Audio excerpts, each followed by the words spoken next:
again. I am here today with Kana, and I'm so excited. Did I say your name correctly? I didn't even ask Yes, before. Good. Kana. Okay, Kana. So I'm here with Kana today, and I'm so excited to share a little bit more about reading with students. We've been talking about shared reading. We've been talking about some structured literacy things. But really, I wanted to get down to the nitty-gritty of like how to teach students to read. And this girl keeps popping up on my social media. So I feel like I just needed to bring her on here to share just a little bit more about who she is, share some of her experiences, and then we're going to talk about how to teach students explicitly how to read. So go ahead, why don't you introduce yourself? Tell us a little bit about who you are, your years of experience, and what you're doing now. Okay, so I am Kana Playstead. Right now, I am a professional development facilitator for the Minnesota Low Incidence Projects.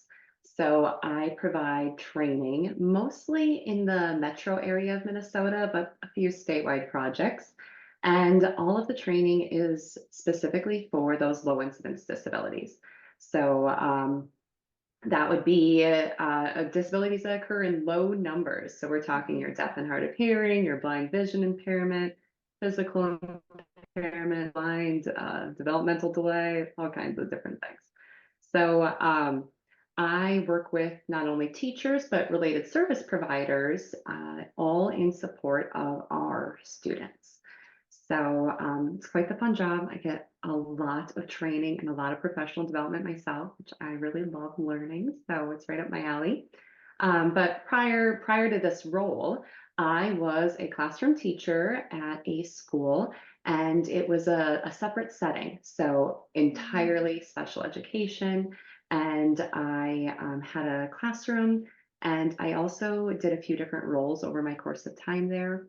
So I did instruction coaching, and I also did curriculum support specialist, which is kind of like your prep teacher. Um, so I've had lots of roles. I'm also an adjunct instructor. Mm. So I teach a licensure program, and I also help build like syllabuses and alternative pathways to licensure in Minnesota for our special education teachers. So I don't know. I got a ton of jobs. I'm a tutor. I don't know. Yeah. I think a lot of my experience really comes from that I have three siblings with disabilities. And so I kind of understand the family and the school side of the whole system. So Yeah, you wear lots of hats, many yeah, hats. yeah, lots of things. Keeps me busy. Yeah. And how many years in the field have you been? I've been in the field for 10 years. So wait. No, that's not right. It's been 14 years. Wow. 14 years. Yes. I had to think about that. Yeah. I mean, I imagine having all of those different job opportunities and experiences, like it's going to go by really fast. So very cool. Um, yeah, so tell me a little bit more about the profile of students that we might be talking about today, or maybe the profile student that you had taught at one point and taught how to read, as we now go into more of what we're going to talk about today. Yeah. So as a classroom teacher, so in Minnesota, I have the license of DCD and reading. Mhm, So I service students with developmental cognitive delay, but really my classroom is all kids with autism. mhm, And because we were a separate setting, we also had that extra layer of emotional behavior kind of like feeding in through everything. mhm. So those are the kids that I really learned how to teach with. In my current job, I am learning how to teach reading to kids who are deaf. How do you teach phonics when they don't hear the sounds? How do you teach Braille? How do you teach students who have all of these various sensory needs and Mhm. ensure that they have access to quality instruction? So really, I'm passionate about teaching anyone who struggles with reading, whether they have a disability label or not. I really love teaching our struggling readers how to read, how to write, and with those two things really comes how to communicate.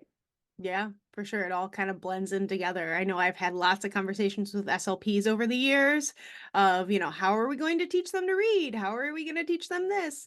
And it all comes back to their communication and systems. I know as you were talking, I remember having a student that had a hearing impairment. And so, like, redoing everything that I was doing as a teacher just to accommodate what they needed, it was a lot. So, whether you have a student in your classroom or a couple students in your classroom that you're just like, I have no idea how I'm going to teach how to read, it is possible. There are ways to do it. And hopefully, we can break down some of those things for you today.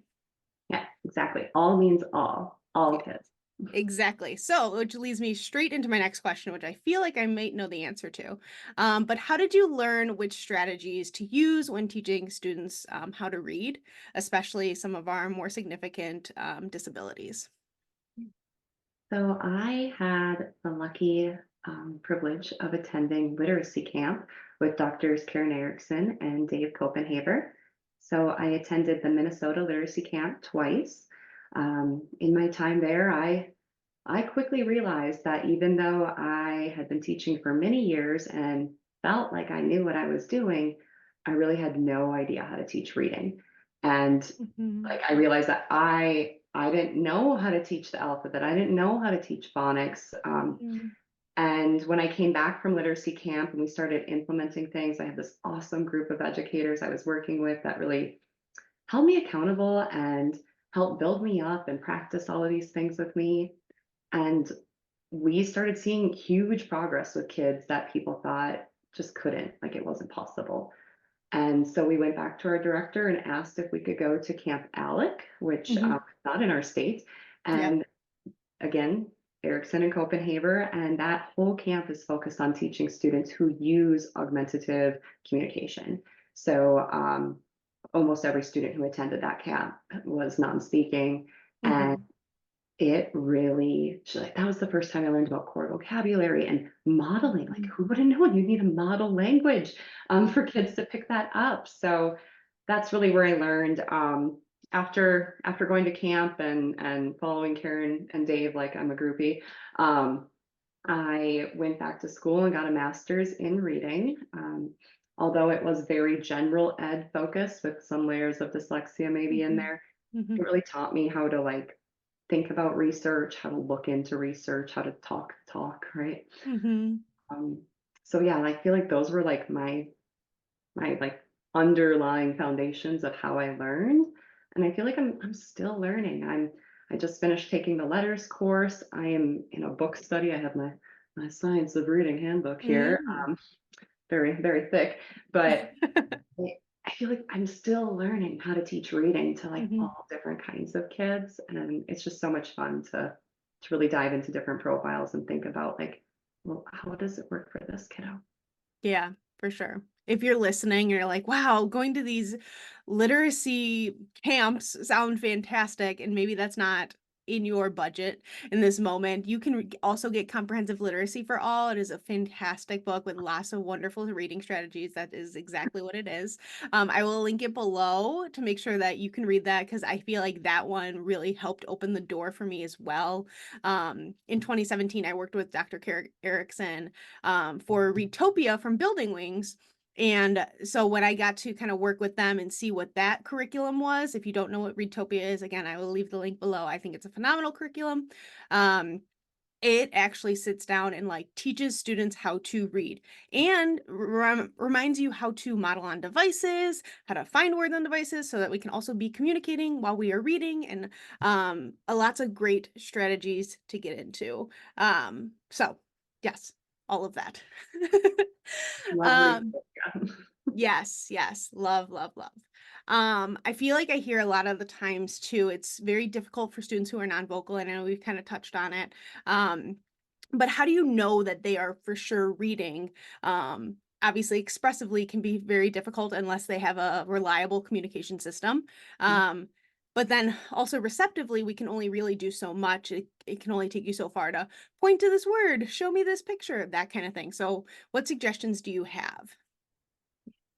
So when you sent over the questions for this, I thought this was such an interesting one, because I think that the idea of like how do you know that they're reading, Mhm. and I always think like what would Karen Erickson say, right? It's like my go-to thought, but I think Karen Erickson would say something along the lines of teaching is not testing, And Mhm. we are constantly asking our students who are non-vocal to show me, point to the which one is, and we're Mhm. always asking them to prove that they know.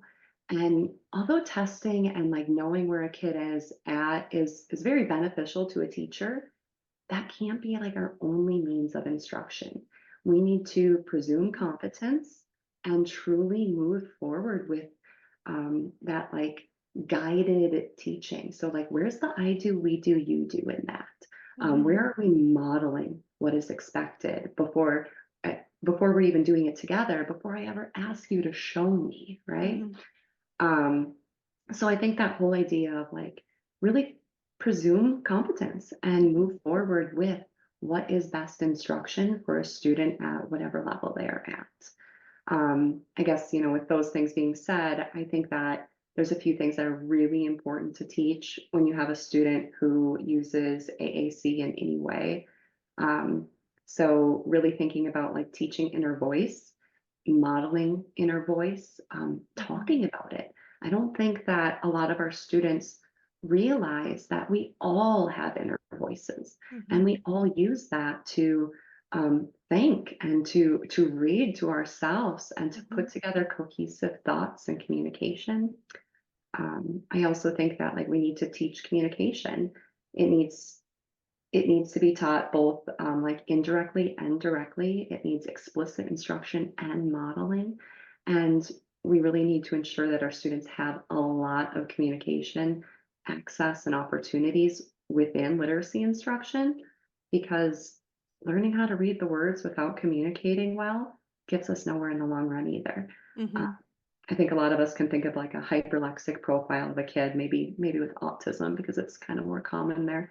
A kid who can read all the words, but when you Mhm. ask them, "Where's your shoes?" or you try to have a conversation with them, they just echo back to you what you said or stare at you blankly.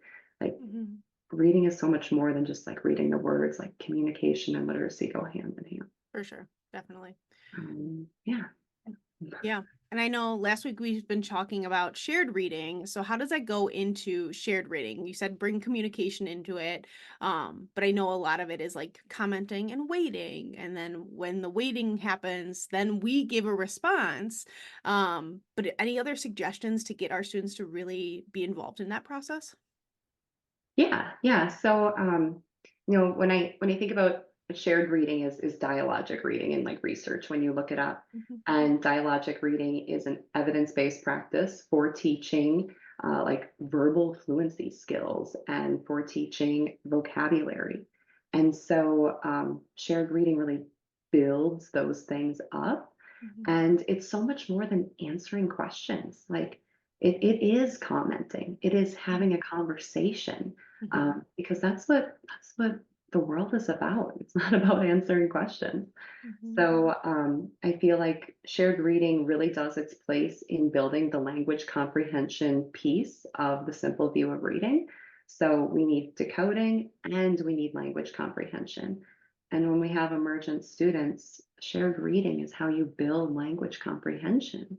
Mhm. And so I really, really recommend looking at putting the car and the crowd into action in your classroom. Mhm. So you're commenting, you're asking questions, you're asking for participation really more than Mhm. you're asking Mhm. questions, Yeah. and you're modeling responses because Mhm. that's how you build communication. So I think too many of us go quickly to the like ask the questions Mhm. portion and not really allowing that time for modeling how people really communicate, Yeah. commenting.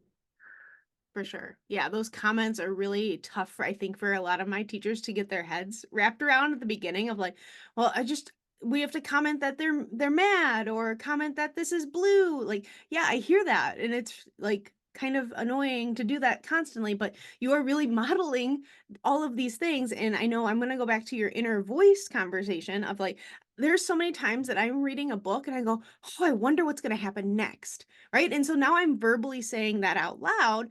I'm not expecting an answer, but I'm like, this is what I'm thinking while we are reading this story. Like, oh wow, I wonder if they're going to jump the fence, whatever is happening. And kind of bringing that into it because like my inner dialogue needs to come out so that they hear that this is what I'm also thinking while I'm reading through this story, for sure.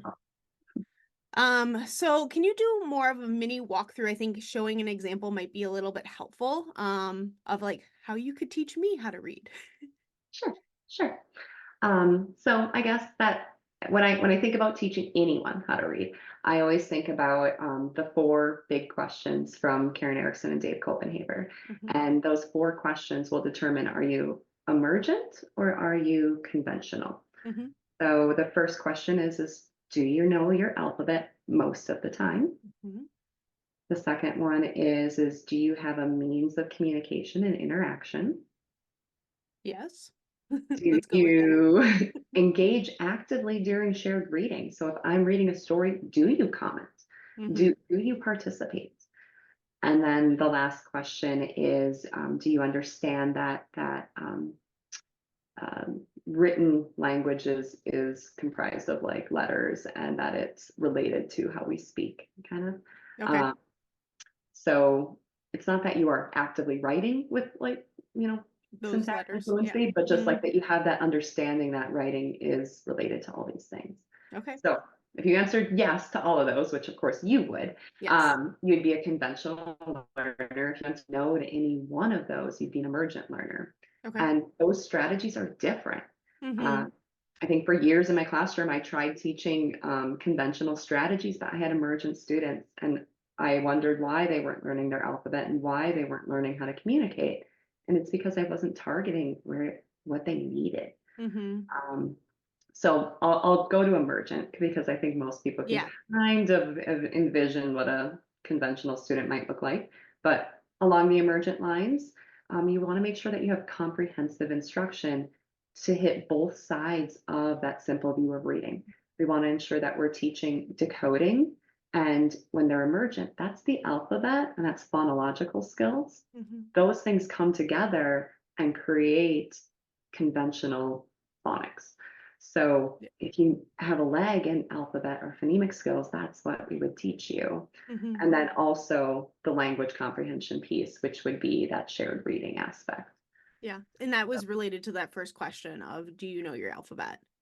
Right? And then the Yeah. second one, say it again, just so we all remember them. Which are Do the you have a means of communication and means interaction? of communication? Do I have a communication system or a voice? Got And it. ultimately, if you answer no to that one, like there's no way to really move forward with literacy instruction. Like For sure. everyone needs to have access to some way to communicate to be able to participate and move forward. Yeah, and if you haven't looked into adapted writing utensils, and adapted writing boards, like definitely make sure to do that. Because there are ways that you can use eye gaze, you can use touch, you can use various ways to have students be a part of that learning, even if they do not have their own dedicated system at this time. Maybe you're in between systems, maybe they got lost, maybe it's broken, things happen. Just showing students different ways that they can use communication systems, maybe with some adapted writing things, can really help give them access to the classroom. Right. And I think like to do that at the same time that you're doing alphabet instruction and shared Hmm. reading. Because I think a lot of people think like they need to know their alphabet before they can write. That's so not the case. Like all kids learn Hmm. how to write through practice with writing and learning their alphabet through practice with Hmm. writing and learning how to communicate through. So they all feed into each other and doing all of them is very important. Yeah.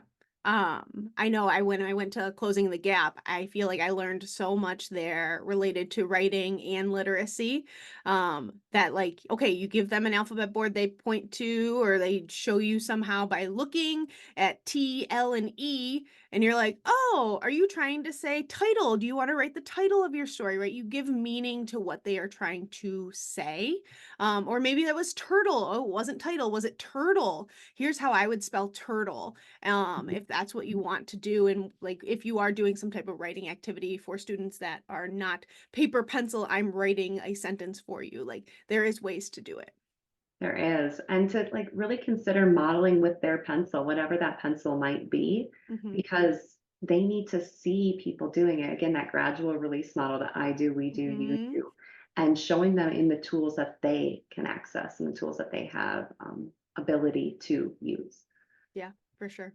What other tips and tricks do you have when teaching students how to read? I always say, like, keep it engaging. Keep that I in the IEP, right? Really make it individualized. So that comes down to like your materials as much as you can, creating materials that engage your students. And it doesn't mean that you have to go and like physically make, curriculum for each student. I know that Mhm. gets tedious, but if you're doing a script about like moving letters around for like a phonics activity, change the script to be about something they like. If the script says, take two letters and make the word in, we are in the house, maybe change it to like, I don't know, let's say they like Pokemon. The Pokemon is in the Pokeball. Mhm. Really creating lessons that bring up things that the students engage with, Yeah. and then also ensuring that it's really at their instructional level. So back to that, like, is it conventional or is it emergent?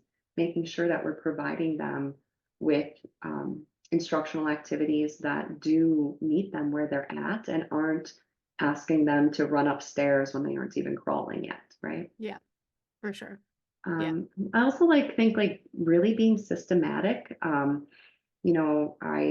I go back to my first few years in the classroom and I taught the alphabet. I did one letter a week and I did an art project every day regarding that letter. And we did a cooking project regarding that letter. And my kids didn't learn their alphabet. Mhm. And, a letter per week is not effective. We know that from research. Mhm. We also know that art projects are not really a strong way to teach the alphabet. There is really strong research-based ways to teach things, and we can follow them with any student. So I think really going back to like what has worked in general ed and Mhm. thinking about how can we do that with our kids versus doing something totally different. Yeah, for sure. I love all of those suggestions. Do you have any other resources or things that you can share with us? I know I have comprehensive literacy for all that I will make sure the link is below. I feel like that's a really good starting place if you're looking for somewhere to kind of just be like, what's this all about? But anything else? Yeah, I was thinking about this too, and you sent this. I'm like, I should put together a web page or something, but I don't have a web page. I'd say follow me on Instagram. Right now, I do a lot of reels and just kind of things drawing attention to and making fun of different aspects related to literacy. But I do want to do a lot more where I am showing theory and strategies. I have access to a lot of people in my life that I can videotape and show different things with, and I Mhm. want to start doing more of that. So follow me on Instagram. My handle is my name. So you can check me out there. But I'd also say if you have any questions, anyone watching this, parent, educator, random para, anyone, if you have a question and you want to know the answer, feel free to email me. My email is kanaplacedet@gmail.com. And I really enjoy taking the time to respond and think through different scenarios and different kids and really helping provide others with an opportunity to help whoever in their life they have access to. I think my big goal is to ensure that all really means all and that we Mhm. all can benefit um, from helping our students and our students can benefit from helping us. Yeah, I love that. We're going to leave it right there. Thank you so much for coming on. I really do appreciate it. I will leave all of Kana's links below and her email if you want to send her an email, ask any questions, or if you want to comment below, you are welcome to do so.